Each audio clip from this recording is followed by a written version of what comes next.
Am I the a-hole for cutting my dad off because he chose his stepdaughter over me? When I think back on my teenage years, one of the most vivid memories isn't of school or friends or hobbies. It's of my parents fighting. It was constant. In a single week, at least 3 days were guaranteed to be filled with raised voices, slammed doors, and tense silences afterward. It wasn't just marital disagreements. It was the kind of fighting where you could feel the hostility vibrating through the walls, where dinner time meant staring at your plate because making eye contact might get you dragged into the crossfire. By the time I was 14, the marriage had disintegrated to the point where divorce was inevitable. My mom finally made the decision to go to a lawyer. You'd think my dad might have been angry at her or at the situation, but instead, he found a way to pin it on me. I still remember the day he looked at me, barely a teenager, and said, "If you had just stopped your mom from going to the lawyers, none of this would have happened."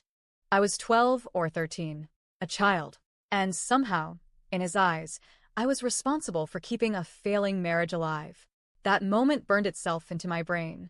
After the divorce, my mom and I had to move into my grandmother's place temporarily while she found a new home for us.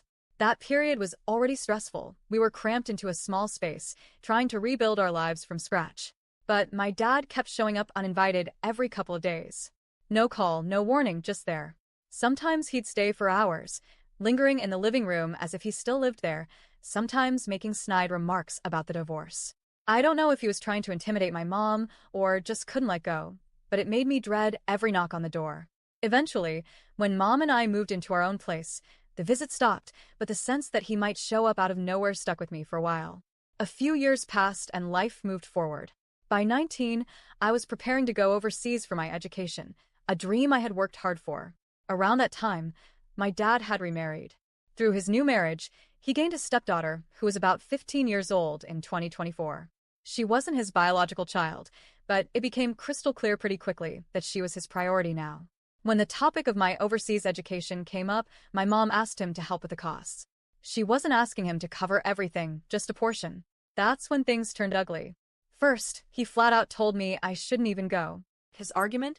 I should just start working instead of wasting money on more school. He made it sound like my education was a luxury, not an investment in my future. My mom pushed back hard, reminding him that higher education would open doors for me. Then I found out the truth. He was already paying for his stepdaughter's education. And because she was considered an international student where we lived, her tuition fees were even higher. When I asked him why he couldn't help me, his excuse was that he was financially tight because of her schooling. It didn't end there. His entire side of the family, my uncles, my aunties, jumped in to defend him. I was hit with lines like, "Why should your dad have to pay for your education when your parents are divorced?" As if the divorce had somehow absolved him of any responsibility toward me. I felt like I was in an alternate reality. Here I was, his actual daughter, being told I didn't deserve help, while he poured resources into someone else's child. Even after all of this, I still tried to keep some contact. That year, we went to the temple together to pay respects to our ancestors. I thought maybe we could just get through the day peacefully. But while we were waiting around, my dad suddenly turned on me. Out of nowhere, he started firing questions like bullets. "Why should I pay for your education? Why do you always bring up money every time we meet?" His tone was sharp, each word heavy with accusation. Before I knew it, my uncles and aunties had joined in. I was surrounded by adults, all older, louder, and more forceful than me. It felt like the walls were closing in. Everywhere I turned, someone was demanding I justify myself, shaming me for wanting financial support for school. I could feel my face burning, my throat tightening.